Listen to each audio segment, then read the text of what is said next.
destination. He simply moves, in rhythm with something deeper, something beyond words. He does not need to explain himself. He does not need to be understood.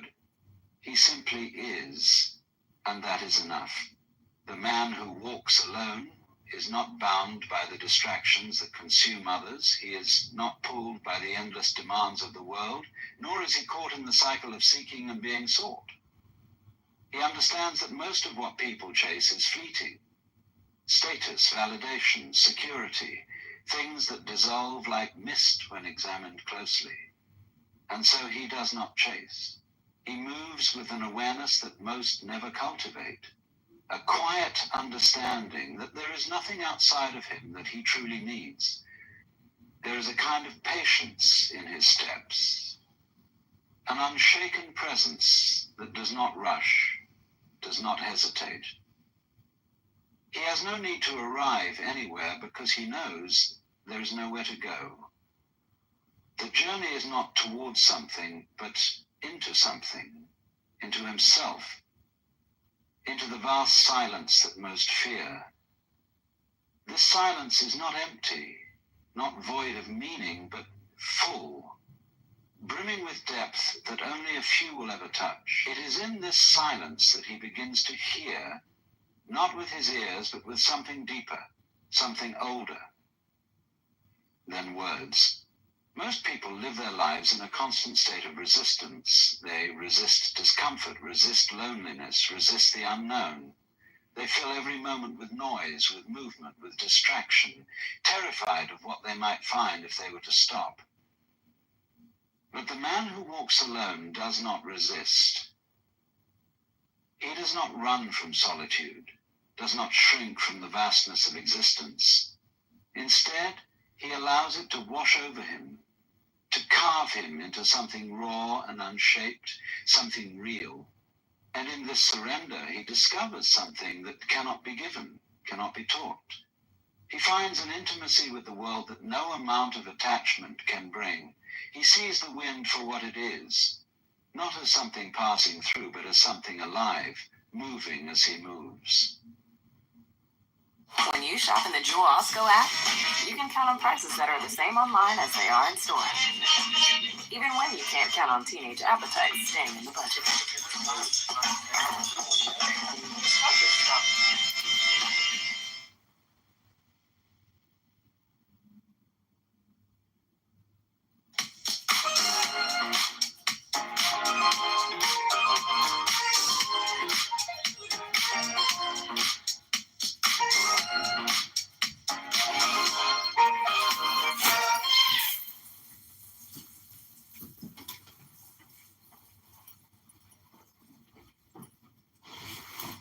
He watches the trees bend without effort, the rivers flow without asking why, and he understands without needing to understand. To walk alone is not to reject the world, but to see it without distortion. It is to walk among people without being entangled in their illusions, to listen without being pulled into their fears. He can sit in a crowded room and hear everything, yet be moved by nothing. Not because he is indifferent, but because he sees through it all. The desperation hidden behind laughter, the insecurity masked by confidence, the loneliness disguised as connection. He does not judge it, nor does he try to fix it. He simply sees, and in seeing, he is free. A man who walks alone does not cling to things, not because he despises them, but because he understands their nature. Everything comes and goes, relationships, possessions, even the body itself. To hold on to something as if it were permanent is to invite suffering. And so he lets things pass through him as the wind passes through the trees, touching but never trapping. He experiences everything deeply but does not chain himself to anything. There is a quiet strength in this. Most mistake it for detachment, for coldness, but it is neither. It is simply the knowing that nothing can truly be possessed. Not people, not moments, not even oneself. He does not waste energy trying to hold on to what must inevitably change. Instead, he meets everything with open hands, allowing the world to flow as it must, without resistance. He walks, not because he is searching, but because he has already found. His steps are neither hurried nor hesitant. He does not look behind him, nor does he strain his eyes towards the horizon. He moves with the knowledge that there is nowhere to arrive, that every step is already the destination. And in that knowing there is peace. The man who walks alone does not fear the road ahead, nor does he dwell on the path behind. He moves as the river moves, without hesitation, without regret. There is no one calling his name, no voices telling him where to go, no hands pulling him back. He is untethered, drifting between worlds, belonging to none. And yet in his solitude, he is more connected than those who surround themselves with endless distractions. He has learnt that true companionship is not found in mere proximity, but in the deep understanding of existence itself. To be alone is not to be abandoned. It is not to be lost, nor is it to suffer. The man who walks alone has seen that most people are never truly with themselves, even when they are surrounded by others. They cling to conversations, to relationships, to identities, hoping these things will shield them from the great silence that lingers beneath it all. But the silence is not an enemy. It is a teacher, a mirror, a doorway. To embrace it is to step into something vast, something beyond the small self that most spend their lives protecting. There is no rush in his steps, no urgency in his movements. He does not walk as one escaping, nor does he carry the weight of longing. He simply moves, responding to the moment as it unfolds. In the case of a small operation on his own beloved wife or child, he hesitates, not for our position. Do you understand this?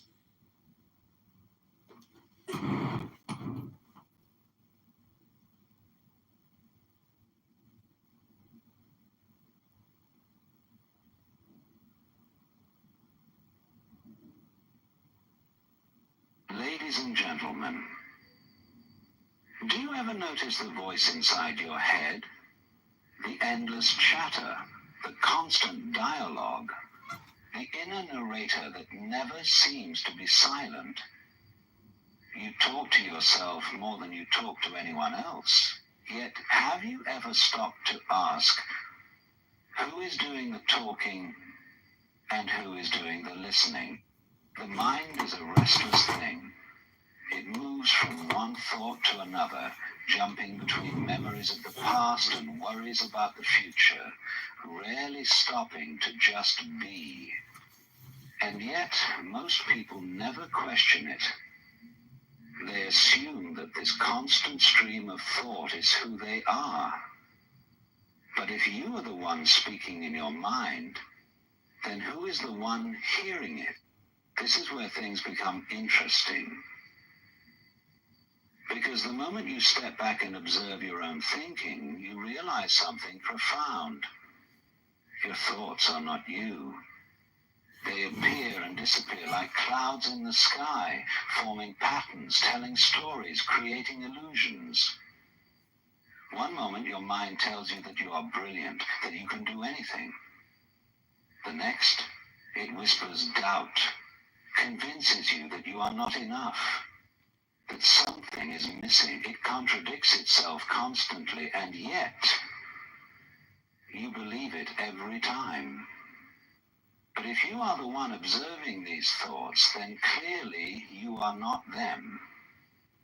You are something deeper, something untouched by the endless noise of the mind. You are the awareness that watches it all happen, the stillness beneath the turbulence, the vast open sky beyond the shifting clouds. The problem is most people never discover this. They are so caught in the stories of their own thinking that they never realize they are merely characters in a play written by their own mind. They live trapped in an illusion, believing every fear, every insecurity, every fleeting judgment as if it were absolute truth. And because of this, they suffer, not because reality is cruel, but because they are prisoners of a voice that never stops speaking. But what happens when you stop identifying with the voice? What happens when you see it for what it is, just noise, just movement, just patterns of thought with no real authority over you? A great silence emerges. A space opens up, one that was always there but hidden beneath the constant mental chatter. And in that space, there is freedom. This is not about suppressing thought or forcing the mind to be silent. That is just another trick of the voice, another way it tries to stay in control. No, the key is simply to watch, to listen, to let thought come and go without being dragged into it. To recognize that you do not have to believe everything your mind tells you. And in this realization, something incredible happens. The mind, no longer being fought against, begins to quiet on its own. The gaps between thoughts grow larger, awareness expands, and suddenly the world is seen not through the filter of an overactive mind, but as it truly is, vibrant, alive, endlessly unfolding in the present moment. So the next time you catch yourself lost in thought, ask yourself, who is speaking? And more importantly, who is listening? Because the moment you see that you are not your thoughts, but the vast awareness behind them, you step into a freedom beyond anything the mind could ever imagine. The mind is an endless stream of words, a constant murmur that fills every waking moment. From the instant we wake up, before even opening our eyes, it begins. Thoughts about the day ahead, reflections on the past, worries, plans, and random fragments of conversations. This inner dialogue never stops. It narrates our lives as if we are characters in a story being told by an unseen narrator. We talk to ourselves in many ways. Sometimes it's direct, like reminding ourselves not to forget something or rehearsing a conversation before it happens. An introspective version of 8 p.m.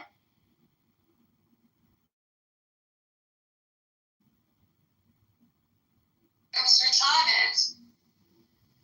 Wait, what do you mean? You were listening to it through? He's gone.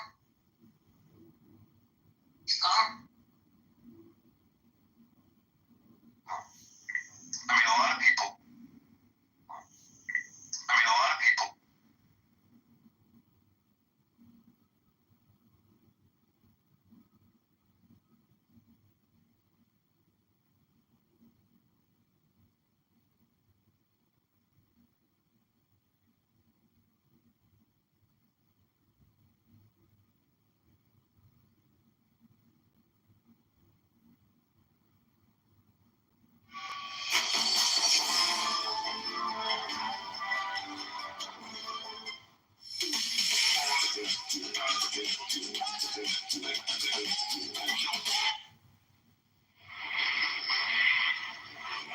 If you were told that you were going to be given half an hour's interview with God, and you had the privilege of asking one question, I wonder what you would ask. you might be given some preparation too. Because when you think, what is your ultimate question, you'll probably do many things before you look at it. And I know many people would discover that they had no question to ask.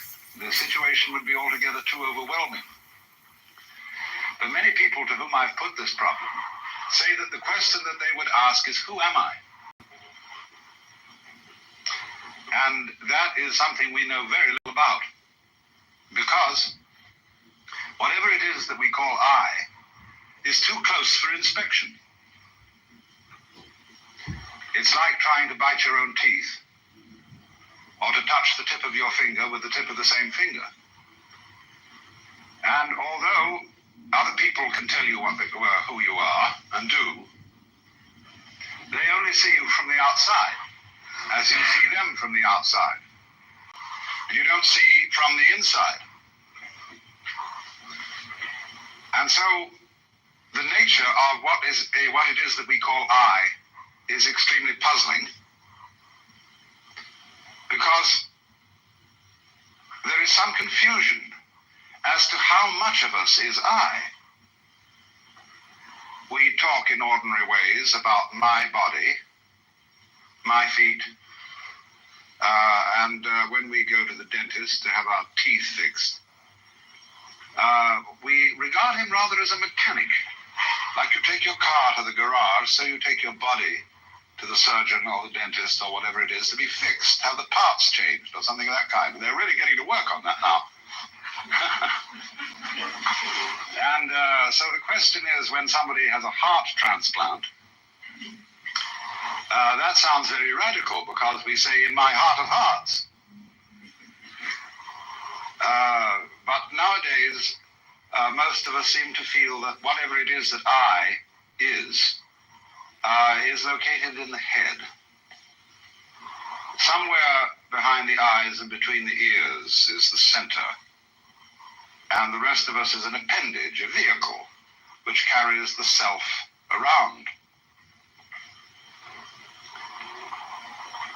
Now, popular speech also reflects the sensation that I am very different from what we call the other.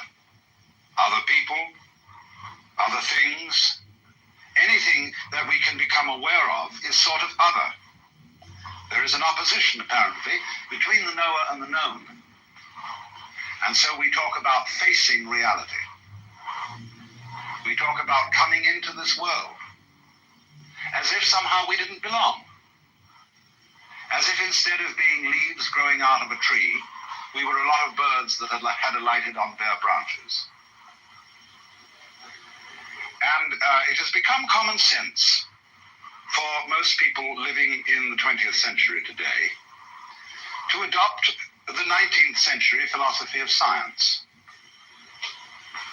which interprets the physical universe outside human bodies as being a mechanical contraption, which is essentially stupid, unfeeling, automatic, composed of mainly geological elements, rocks, gases, and so forth. And therefore we feel rather alone and left out of this thing. In contrast with the ideas of Ptolemaic astronomy, instead of being at the center of the universe, we are on the outer limits of a minor galaxy, revolving around an unimportant star on a small, minute ball of rock. And therefore, that astronomical way of looking at things is simply overwhelming. It makes us feel not only of no importance, but also very much left out. And as a result, that is the common sense of most people living today. We did, of course, have a religious view of our nature, that we were the children of a loving God who is in charge of this whole operation. But very few people actually believe that anymore. A great many people think they ought to believe it, and would like to believe in it, but they don't. Most ministers that I know don't believe it, but they feel guilty about this because they feel they ought to. But it became implausible. There never was a serious argument against it. It simply became unthinkable in comparison with the dimensions of the universe as we now see it. So having lost a way of looking at the world, an image of the world, which gave us some sense of meaning, we now have an image of the world which gives us none at all. And so we feel rather inclined to put up a fight against the whole show. Interestingly enough, when in the 19th century we switched our common sense from supernaturalism to naturalism, one would think that a naturalist would be a person who loved nature, just as a materialist ought to be a person who loves material, but certainly isn't. With what is called the philosophy of scientific naturalism, naturalism is used in a negative way.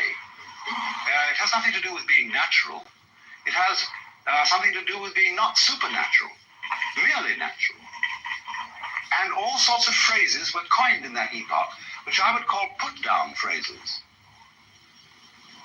Freud spoke of the basic psychic energy as libido, which means blind lust. People like Ernst Haeckel spoke of the universe as being a manifestation of blind energy. Think of that put-down word, blind. And therefore we also speak of unconscious mental mechanisms.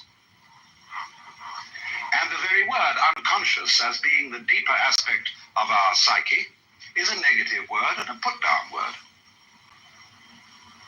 So as to say, what you are functioning as a rational ego with values and with the capacity to love is simply the epiphenomenon of a purely mechanical process. Too bad. So as a result of this so-called naturalism, we began to put up the most whopping fight against nature that was ever engaged in. And that fight is an expression of our fury and of our feeling of being left out.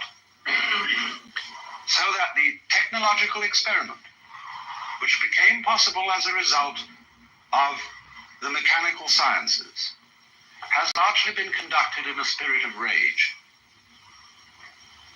And the results are evident all around us.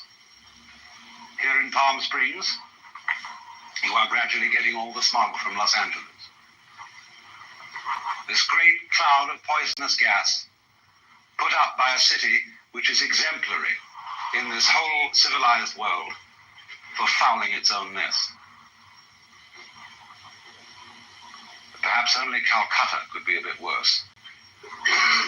Some such terrible slum. But we have done it by technology, by ruthless beating about of nature without consideration for what the scientist would call our ecology. Ecology is that aspect of science which deals with the relationship between organisms and their environments. Ecology is the study of the balance of nature, of the way in which every living being depends upon innumerable other living beings of all species, and also upon inanimate forces, air, water, temperature, gases, vegetation, and all sorts of things. And this is one of the most important sciences that we can possibly study today. Because we are in a position where we realize that we cannot help interfering with the world. To be alive is to interfere. You must interfere. You cannot go back and say, hands off nature, let's leave it all alone. Because you're stuck with it, especially once you've started to interfere in a major way. We have so altered our environment that there is no hope for it but to go ahead. But we can, to some extent, change direction. But the only way that I can see of our effectively changing direction is through a transformation of the feeling that we have of our own existence and of what we mean by I. The reason for this is simply that all kinds of intelligent and even powerful people, like, say, Lawrence Rockefeller, who are interested in ecology and in conservation of our natural resources. They can scream their heads off, but nobody pays any attention. There is as yet, no really serious program at the government level to do anything radical about the pollution of water, the waste of water, the pollution of air, and the general ravaging of the United States of America. I'm amazed that congressmen can pass a bill imposing severe penalties on anyone who burns the American flag, whereas they are responsible for burning that for which the flag stands, the United States as a territory, as a people, and as a biological manifestation. That is an example of our perennial confusion of symbols with realities, which is, in a way, at the heart of the trouble, because what we think of as I is much more a symbol than it is a reality. The living organism, the whole mind-body, is much more than anything we mean by I. I largely stands for your personality, your role in life. And the very word person, as you probably know, comes from the Latin persona, a word originally used for the mask worn by actors in Greco-Roman drama. That through which sound comes, because the mask had a megaphonic mouth to carry the voice in open-air theaters. So when you speak of being a real person, it really means being a genuine fake. Ahora, con el nuevo spice mix de tosteco para tamales rojos, preparar ese rico chile rojo tradicional que se agrega a la carne de puerco para unos sabrosos tamales. Es fácil de hacer. Y recuerda, con tosteco, simplifique el proceso, saborea la tradición.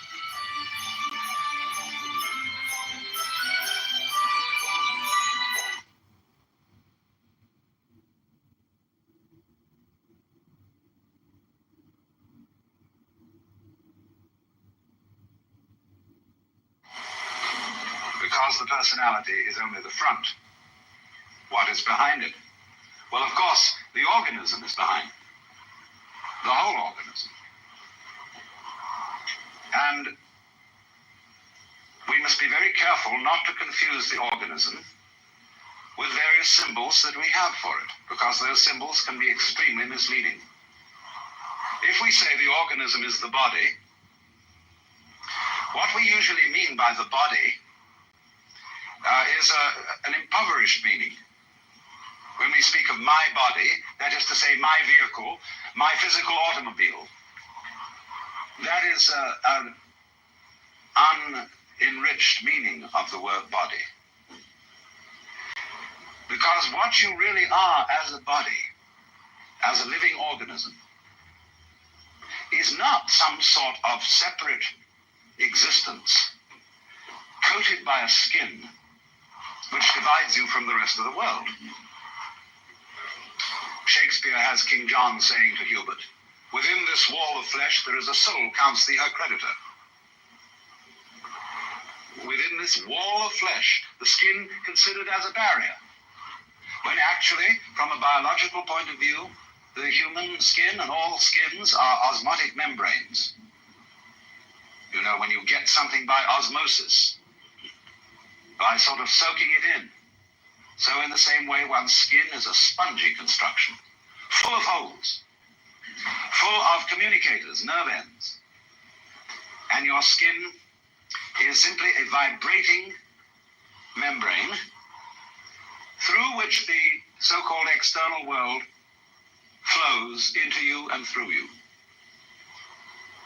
So that you yourself actually are not so much an entity that moves around in an environment. You are much more like a whirlpool in a stream, And as you know, the whirlpool is constant only in its doing, that is to say, in its whirling.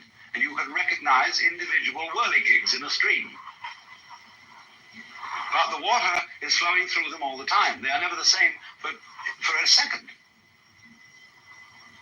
And so it is also with us. Or imagine it in another way. Supposing you have a rope, and 1 foot of the rope is made of hemp. 1 foot of it is made of cotton. 1 foot of it is made of silk. 1 foot of it is made of nylon, and so on. Now tie a simple knot in the rope. Now move the knot along the rope. And 1 minute it will be hemp, the next cotton, next silk, next nylon, and so on. Same knot. It will be recognizable as a continuing knot, as that knot, the knot in that rope. But the constitution of it will change as it moves. And so our constitution is changing constantly. Imagine, for example, a university. The student body, undergraduate, changes every 4 years. The faculty changes every so often. The buildings keep changing more and more. What constitutes the University of California? It certainly isn't the faculty, it isn't the students, it isn't the governors, it isn't the administration, it isn't the buildings. What is it? Why, a doing, a behavior, a universitying process of study and experiment and so on. So it is exactly the same with you. You flow. You are a process.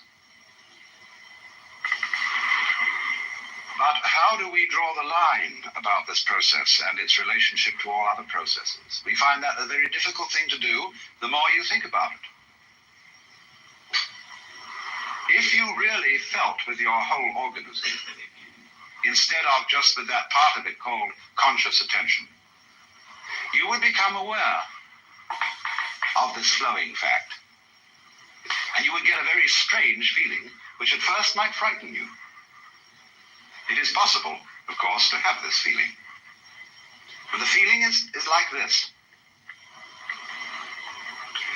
You would not be quite sure how to interpret it. You might feel that you yourself were doing everything else that's happening. That would be one way of feeling. The other way of feeling it would be that you are doing nothing at all, but that everything else is doing you. And you would feel completely passive, like a puppet on the end of strings. Although, on the other hand, if you got the feeling that you were doing it all, you would feel like God Almighty. It is very easy for our consciousness to slip into this state of sensation. It can happen spontaneously, like measles. It can happen by training, as when someone practices yoga. It can happen chemically, as when certain drugs are taken. And one has to be very careful about this feeling because it's enormously easy to misinterpret it. Either as being omnipotent, being God in the personal, literal sense, or as being helpless and merely driven. Now, what should be understood is that both these ways of feeling are right, only they must both be taken together. To be simultaneously omnipotent and helpless. These are two poles, opposite poles of one and the same state. Because the message that is coming through, and that we find difficulty in understanding because it's contrary to our common sense, contrary to our whole history and conditioning, the message that's coming through is you as a living organism and all that is going on in your environment constitute a single process. What in physics we would call a unified field. A single process, like a pattern, but you know, any pattern has all sorts of subsidiary wiggles in it. Like the organism itself is a unified pattern, but it's full of wiggles. All sorts of tubes and organs and bones and nerves and so on. Working in this way. You know the body doesn't have a boss. We could pitch a big argument. Who is really the top dog in your body, your stomach or your brain? I can argue for both ways. Well, let's first argue for the stomach. The stomach is fundamental. That's what eats, and eating is the fundamental thing of being alive. By putting food into the stomach, it digests it, and from there it goes out and energizes everything else. Obviously, the stomach is the most important. The hands, the mouth, the feet, all exist to serve the stomach, and naturally, as a final achievement of the stomach, is the brain, evolving later in the evolutionary process as a gadget up there to scavenge around and find stuff for the stomach to eat. That's the function of the brain. But now let's take the argument from the side of the brain. The brain says, oh, no, come now. Just because I arrived late doesn't mean that I'm unimportant. I was being gotten ready for. Because I am the thing that was the flower at the top of this thing. And this tube with stomachs in it and things below was preparing for me, and the stomach is my servant. It is doing all the dirty work, getting energy to put currents through my wonderful circuits, so that by the creation of all the goods of the mind, of the arts and sciences and religion and philosophy and so on, I shall be the true head of man. Well, both arguments are right. Because you have a relationship between stomach and brain, which is a sort of polarity. The one exists for the other. It's like when you prop up two sticks against each other. They will stand up so long as they lean on each other. Take one away and the other collapses. So chop off the head and the stomach is finished. Take out the stomach and the head is finished. So this is the way all organic life proceeds. It's different with mechanical life. Because the mechanism must invariably have a boss. The man who puts the machine together, the person who constructs the computer, who designs it, who asks it questions, who programs it. He is the boss. But organisms don't have bosses. They are essentially, I would say, democratic arrangements, where somehow, in a marvelous way, an enormous company of cells are working together.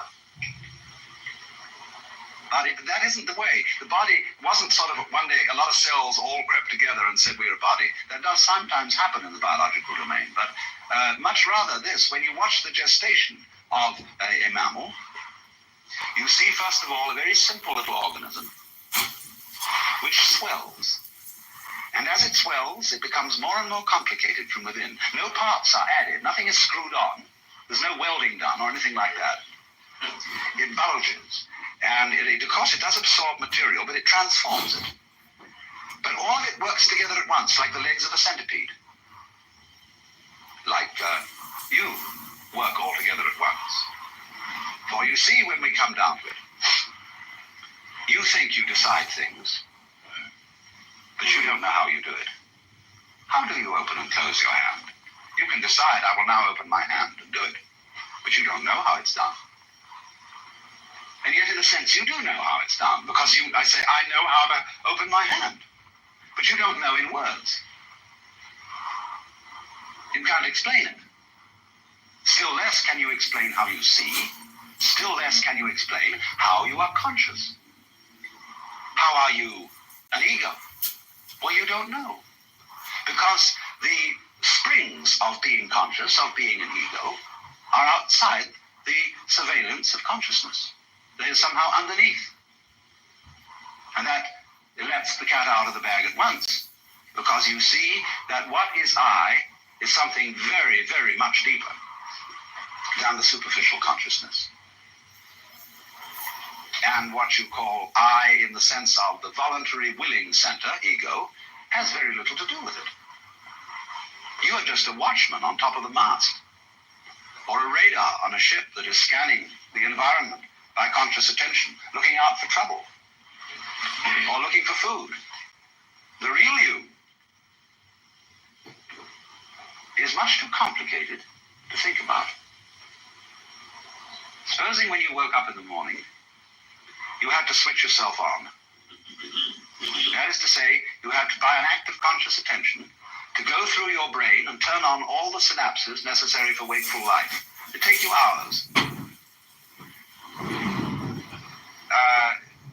Supposing you really had to be conscious of all the details involved in walking, or in breathing, or in circulation of the blood, you'd never get around to it.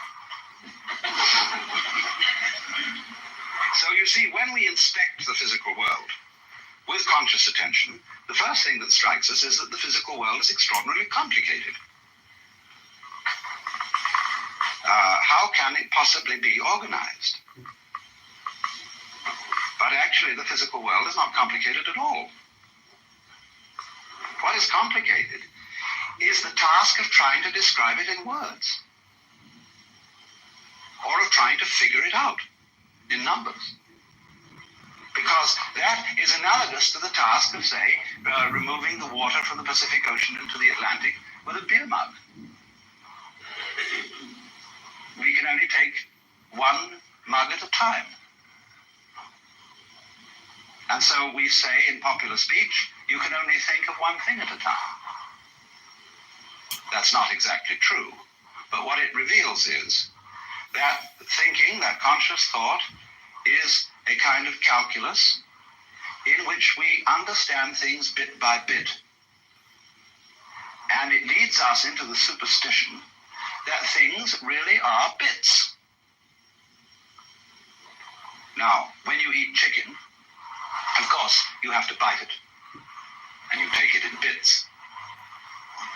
And to make it easier to bite, you order from the grocer a cut-up fryer. But you don't get cut-up fryers out of eggs.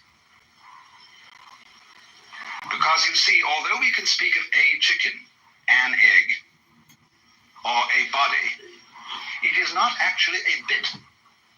It hasn't been bitten off, except for purposes of thinking.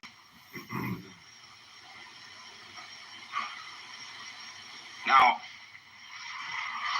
this is beautifully brought out in the passage from Whitehead, which I will read to you.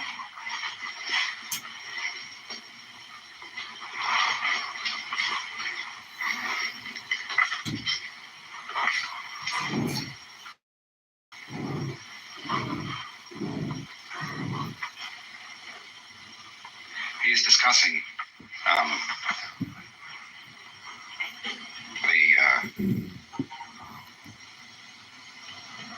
the 19th century philosophy of science, which I was just discussing too. And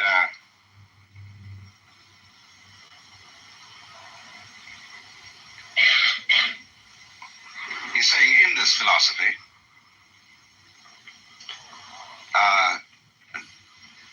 all our impressions of nature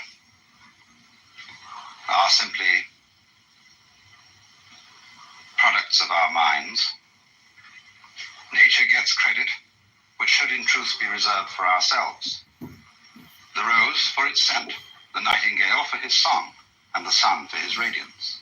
The poets are entirely mistaken. They should address their lyrics to themselves, and should turn them into odes of self-congratulation on the excellency of the human mind. Nature is a dull affair, soundless, scentless, colorless, merely the hurrying of material endlessly, meaninglessly. However you disguise it, this is the practical outcome of the characteristic scientific philosophy which closed even the 17th century. In the first place, we must note its astounding efficiency as a system of concepts for the organization of scientific research. In this respect, it is fully worthy of the genius of the century which produced it. It has held its own as the guiding principle of scientific studies ever since. It is still reigning. Every university in the world organizes itself in accordance with it. No alternative system of organizing the pursuit of scientific truth has been suggested. It is not only reigning, but it is without a rival. And yet, it is quite unbelievable. This conception of the universe is surely framed in terms of high abstractions. And the paradox only arises because we have mistaken our abstractions for concrete realities. He calls that, you see, the fallacy of misplaced concreteness. The attribution, in other words, to our bitty way of thinking, to the world which we are biting. That is misplaced concreteness. The separations between things are abstract. They are concepts. In the same way, for example, as lines of latitude and longitude are concepts, even though a Russian poet has recently made a beautiful poem about the world being like a ball carried in a net bag. But you never expect to trip over the equator when you cross it. And although it is something quite abstract and does not exist in nature, it's extremely useful for purposes of navigation. So in the same way, bitting and having words to describe particular events or particular wiggles in the universal pattern are very useful.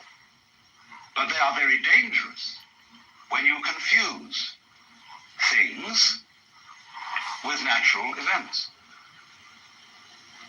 Because then you get into this sort of trouble. The trouble of the sorcerer.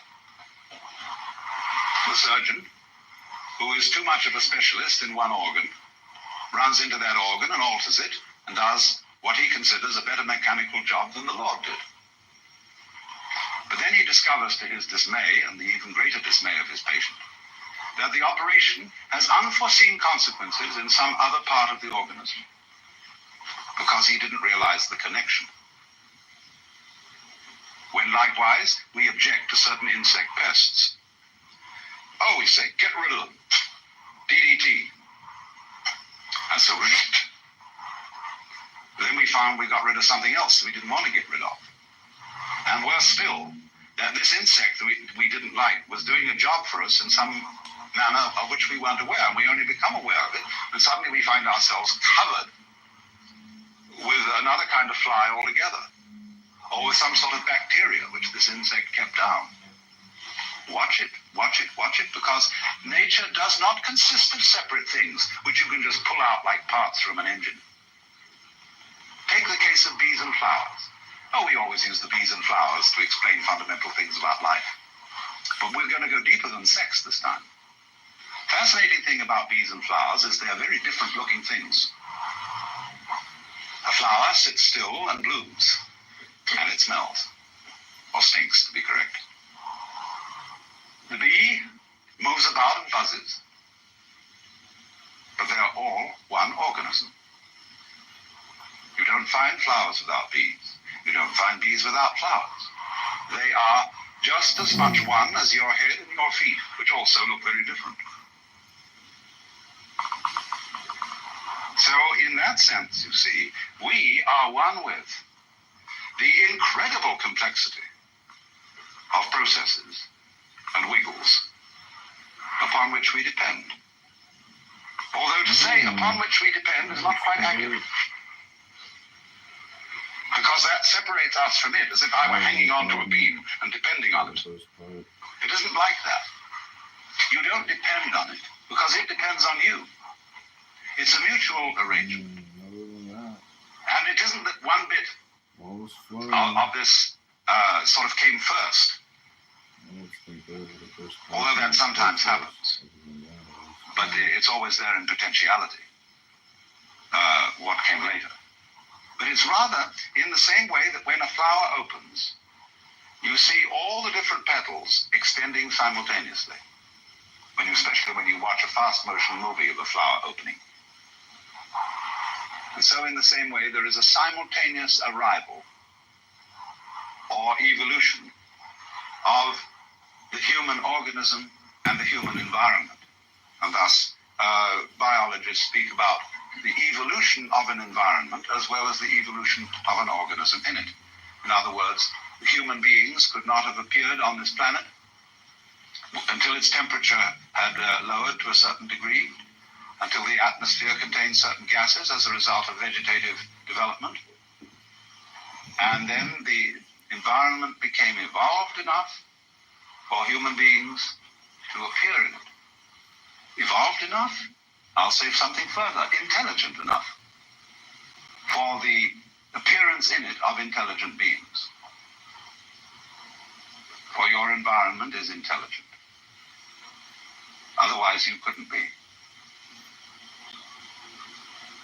You see, as Jesus said, you don't gather figs off thistles or grapes from thorns. The bus boycott. You won't get pears off an apple tree. 381 days from So, December 5th, you won't find people to December 20th, except on a people tree. 1956. And this planet, this solar system, this galaxy is peopling in exactly the same way that an apple tree apples. Put our existence into verb language as distinct from noun language, and you're much closer to the point. You see, nouns have the difficulty of designating things. Verbs designate process. Now, everything is a process, really. When we speak of housing for houses, matting for mats, we're getting there. The Nuka Indians have a language in which there are no nouns. And so they say, it houses,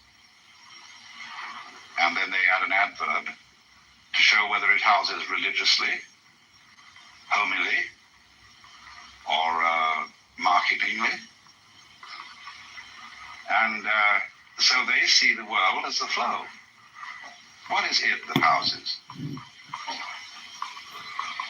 What is it that rains when we say it is raining? You see, we always have a funny idea that to get a verb, that is to say to get action, you have to have an agent. Now, this is the most ridiculous idea conceivable. How can a noun start a verb? How can a thing start an event? Because there's no action in a thing. Action can only come from action. Energy from energy. You can't get energy from a concept, because nouns are all concepts. They're abstract, really. It's only verbs that are concrete, because the world is process.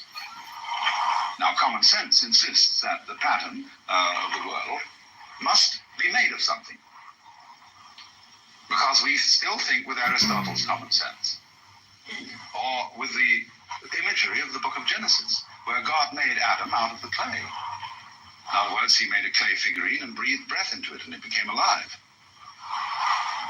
And so we constantly think that we are made of flesh, as if flesh were some sort of stuff like clay out of which you shape bodies, or like you make tables out of wood. Are trees made out of wood?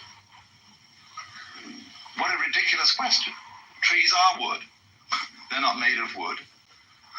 And it's simply this artifact thing that gives us the idea of the world being made out of something. It isn't made out of anything. And so when physics tries to investigate what is the stuff of matter, they can't find any. Because you can never talk about anything except a process. You can describe what a process is doing. You can describe the structure, the nature of the dance, whether it's doing a waltz or a mazurka or the frog or whatever it is. And then you can describe that melody, shall we say, what it is performing. But there is nothing doing the performing at all. And there is no stuff out of which it's being done, because when you examine stuff, you just find more pattern. See, what you mean by stuff is fuzz. When you look at something with a lens and you're out of focus, you see fuzz. But when you come into focus, you see structure. All right, now, the structure is made of all sorts of little lines and things. You can see them, you want to know what are they made of. So you turn up the magnification, and for a while you get a lot of fuzz, but when you're clear again, you see that those little lines are also made of more little lines, more structure. And big patterns have little patterns upon their backs, and so on. And that's the way it goes. So, suddenly you feel rather insecure, because stuff has disappeared. There's a famous story about a physicist who understood this so well that he always went about in the most enormous padded shoes, because he was afraid of falling through the floor.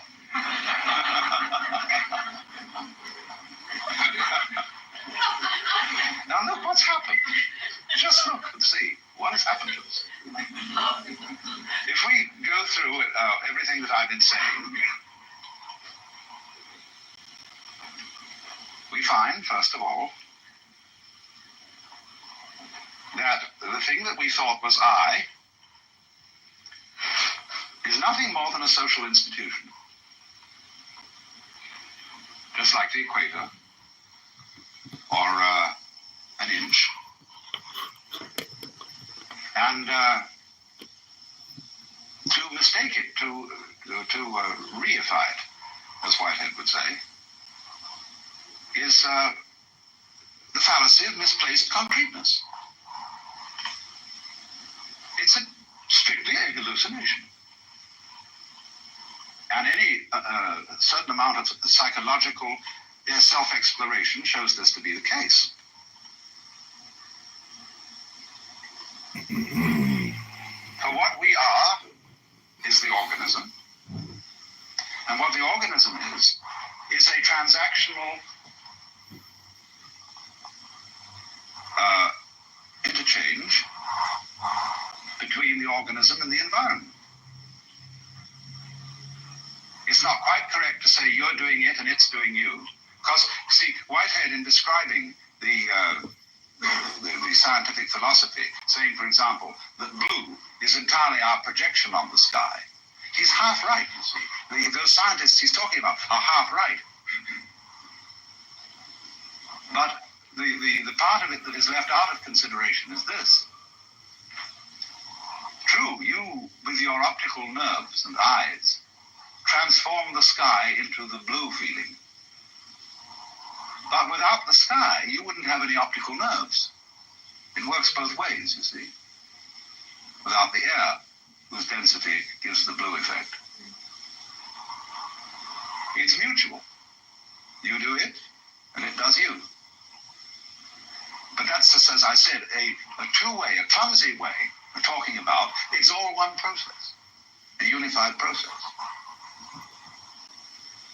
And furthermore, from this process there has disappeared what we thought was solidity, what we thought was common sense, substance, and stuff. It's just pattern. And at once one feels sort of ghostly, as if you could be easily blown away. And that's why they're just fat.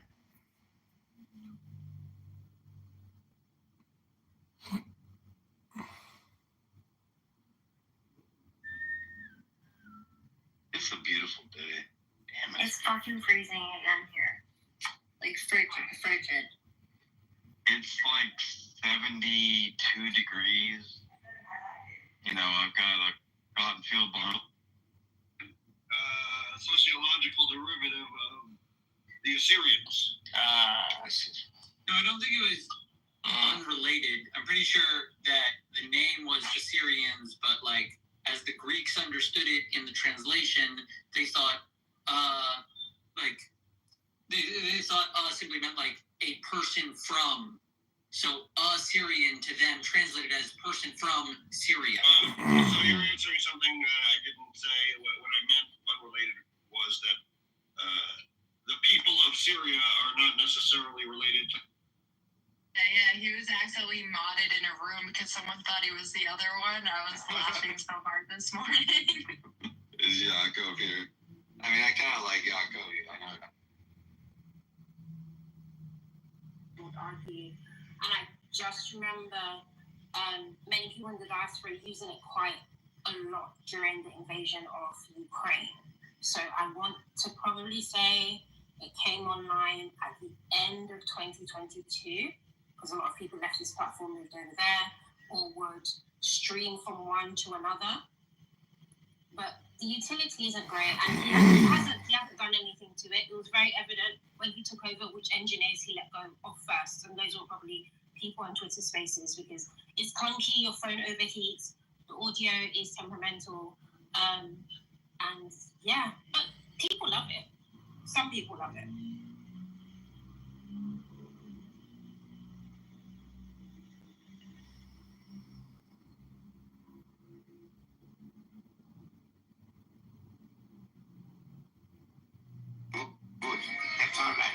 Call the universe the Maya, which means the illusion.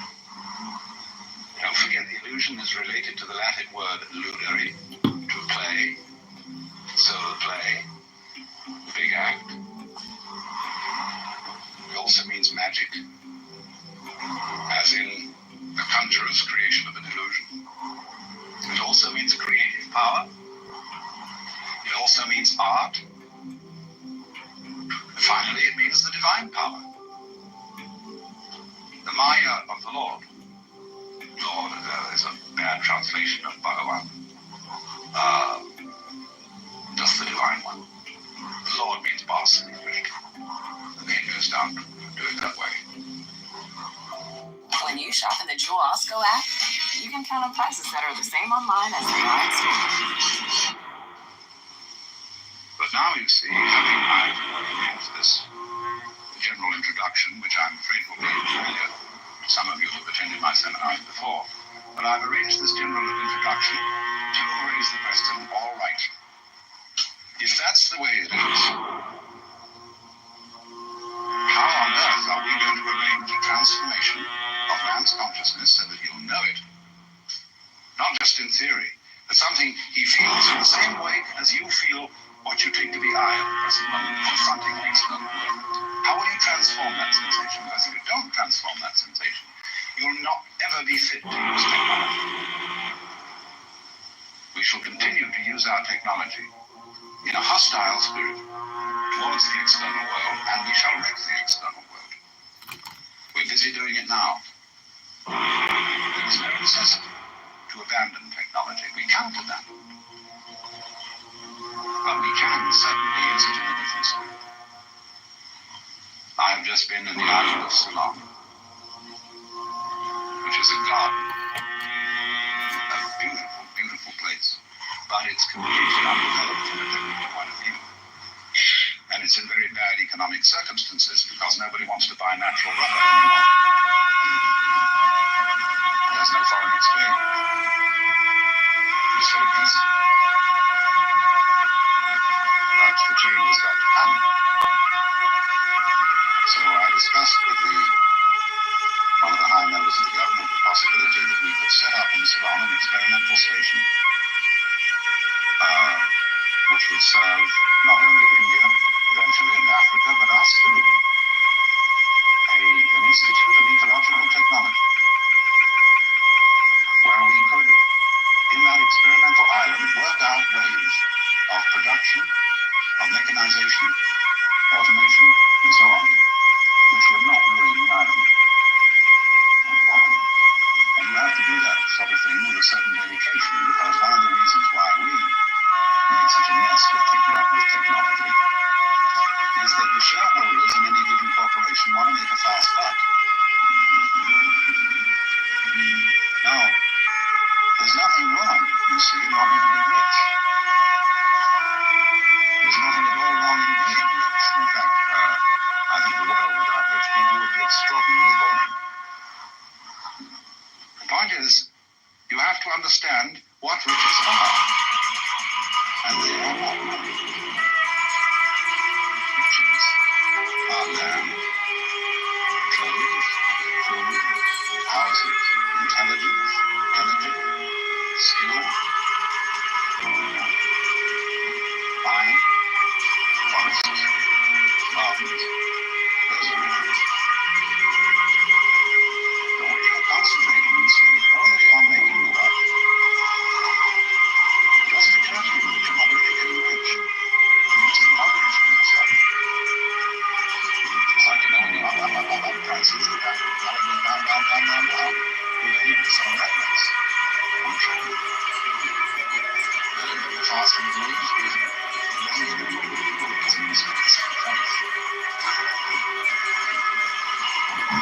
So it's that kind of industry. This is another example of confusing the symbol of the this place, the fallacy of this place, it's quite difficult.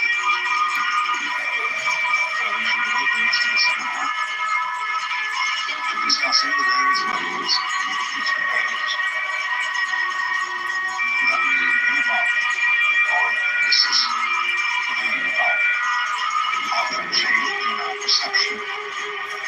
conception of our own existence, so that we can feel ourselves the way we are, as distinct from the way in which we can know and feel ourselves.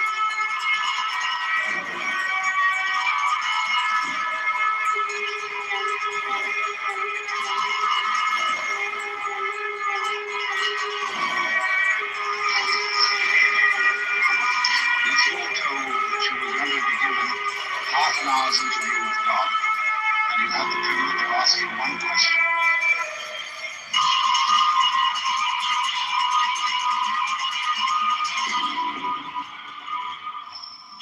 I wonder what you would ask. You might be given some preparation too. I find it a little difficult to say what the subject matter of this seminar is going to be, because it's too fundamental to give it a title. I'm going to talk about what there is. Now, the first thing, though, that we have to do is to get our perspectives with some background about the basic ideas which, as Westerners living today in the United States, influence our everyday common sense, our fundamental notions about what life is about. And there are historical origins for this, which influence us more strongly than most people realize. Ideas of the world, which are built into the very nature of the language we use, and of our ideas of logic, and of what makes sense altogether. And these basic ideas I call myth, not using the word myth to mean simply something untrue, but to use the word myth in a more powerful sense. A myth is an image, in terms of which we try to make sense of the world. Now, for example, a myth in a way is a metaphor. If you want to explain electricity to someone who doesn't know anything about electricity, you say, well, you talk about an electric current. Now, the word current is borrowed from rivers. It's borrowed from hydraulics. And so you explain electricity in terms of water. Now, electricity is not water. It behaves actually in a different way, but there are some ways in which the behavior of water is like the behavior of electricity. And so you explain it in terms of water. Or if you're an astronomer and you want to explain to people what you mean by an expanding universe and curved space, you say, well, it's as if you had a black balloon, and there are white dots on the black balloon, and those dots represent galaxies. And as you blow the balloon up, uniformly, all of them grow and grow farther apart. But you're using an analogy. The actual universe is not a balloon with white dots on it. So in the same way, we use these sort of images to try and make sense of the world, and we at present are living under the influence of two very powerful images, which are, in the present state of scientific knowledge, inadequate. And one of our major problems today is to find an adequate, satisfying image of the world. Well, that's what I'm going to talk about. And I'm going to go further than that. Not only what image of the world to have, but how we can get our sensations and our feelings in accordance with the most sensible image of the world we can manage to conceive. All right, now, the two images which we have been working under for 2,000 years and maybe more are what I would call two models of the universe. The first is called a ceramic model, and the second, the fully automatic model. The ceramic model of the universe is based on the book of Genesis, from which Judaism, Islam, and Christianity derive their basic picture of the world. And the image of the world in the book of Genesis is that the world is an artifact. As a potter takes clay and forms pots out of it, or as a carpenter takes wood and makes tables and chairs out of it. Don't forget, Jesus is the son of a carpenter, and also the son of God. The image of God and of the world is based on the idea of God as a technician, potter, carpenter, architect, who has in mind a plan and who fashions the universe in accordance with that plan. So basic to this image of the world is the notion, you see, that the world consists of stuff, basically. Primordial matter, substance, stuff, as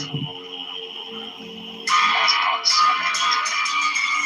Now, clay by itself has no intelligence. Clay does not of itself become a pot. Although a good potter may think otherwise. Because if you were a really good potter, you don't impose your will on the clay. You ask any given lump of clay what it wants to become, and you help it to do that. And then you become a genius. But the ordinary idea I'm talking about is that simply clay is unintelligent. It's just stuff. And the potter imposes his will on it and makes it become whatever he wants. And so in the book of Genesis, the Lord God creates Adam out of the dust of the earth. In other words, he makes a clay figurine, and then he breathes into it, and it becomes alive. Because the clay becomes informed. By itself, it is formless. It has no intelligence, and therefore it requires an external intelligence and an external energy to bring it to life and to put some sense into it. And so in this way, we inherit a conception of ourselves as being artifacts, as being made, and it is perfectly natural in our culture for a child to ask its mother, how was I made? Or who made me? And this is a very, very powerful idea, but for example, it is not shared by the Chinese or by the Hindus. A Chinese child would not ask its mother, how was I made?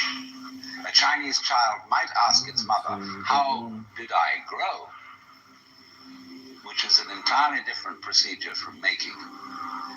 You see, when you make something, you put it together, you arrange parts, or you work from the outside to the in, as a sculptor works on a stone, or as the potter works on clay. But when you watch something growing, it works in exactly the opposite direction. It works from the inside to the outside. It expands, it burgeons, it blossoms, and it happens over itself at once. In other words, the original simple form, say, of a living cell in the womb, progressively complicates itself. And that's the growing process, and it's quite different from the making process. But we have thought historically, you see, of the world as something made, the idea being that trees, for example, are constructions, just as tables and houses are constructions. And so there is, for that reason, a fundamental difference between the made and the maker. And this image, this ceramic model of the universe, originated in the form of government was monarchy. And where, therefore, the maker of the universe was conceived also at the same time in the image of the king of the universe. King of kings, lord of lords, the only ruler of princes, who doth from thy throne behold all dwellers upon earth. I'm quoting the Book of Common Prayer. And so all those people who are oriented to the universe in that way feel related to reality as a subject to a king. And so they are on very, very humble terms in relation to whatever it is that works all this thing. I find it odd in the United States that people who are citizens of a republic have a monarchical theory of the universe. Because we are carrying over from the very ancient Near Eastern cultures the notion that the Lord of the universe I'm not sure. must be respected in a certain way. People kneel, people bow, people prostrate themselves. Because and you know what the reason for all that is? That nobody is more frightened of everybody else than a tyrant. He sits with his back to the wall, and his guards on either side of him. And he has you face downwards on the ground because you can't use weapons that way. When you come into his presence, you don't stand up and face him because you might attack. And he has reason to fear that you might because he's ruling you all. And the man who rules you all is the big screw in the bunch. Because he's the one who succeeded in crime. The other people are pushed aside because the criminals, the people we lock up in jail, are simply the people who didn't make it. So naturally, the real boss sits with his back to the wall and his henchmen on either side of him. And so when you design a church, what does it look like? The Catholic Church with the altar as it used to be. It's changing now because the Catholic religion is changing. But the Catholic Church has the altar with its back to the wall at the east end of the church. And there, the altar is the throne, and the priest is the chief vizier of the court, and he is making obeisance to the throne in front, but there is the throne of God, the altar. And all the people are facing it and kneeling down. And a great Catholic cathedral is called a basilica, from the Greek. Basileus, which means king. Maybe it was us. So a basilica is the house of the king. And the ritual of the Catholic Church is based on the court rituals of Byzantium. The Protestant Church is a little different, but basically the same. The furniture of a Protestant church is based on a judicial courthouse. The pulpit. The judge in an American court wears a black robe. He wears exactly the same dress as a Protestant Maybe minister. It was us last night. And everybody sits in these boxes. Like there's a jury box, there's a box for the judge, there's a box for this, a box for that, and those are the pews in an ordinary kind of colonial type Protestant church. So both these kinds of churches, which have an autocratic view of the nature of the universe, decorate themselves, are architecturally constructed in accordance with political images of the universe. One is the king and the other is the judge, Your Honor. There's sense in this. When in court you have to refer to the judge as Your Honor, it stops the people Maybe it was engaged us in last night. litigation from losing their tempers and getting rude. There's a certain sense to that. But when you want to apply that image to the universe itself, to the very nature of life, it has limitations. For one thing, the idea of a difference between matter and spirit. This idea doesn't work anymore. Long, long ago, physicists stopped asking the question, what is matter? They began that way. They wanted to know, what is the fundamental substance of the world? And the more they asked that question, the more they realized they couldn't answer it. Because if you're going to say what matter is, you've got to describe it in terms of behavior. And that is to say, in terms of form, in terms of pattern. You tell what it does. You describe the smallest shapes of it that you can see. Do you see what happens? You look, say, at a piece of stone, and you want to say, well, what is this piece of stone made of?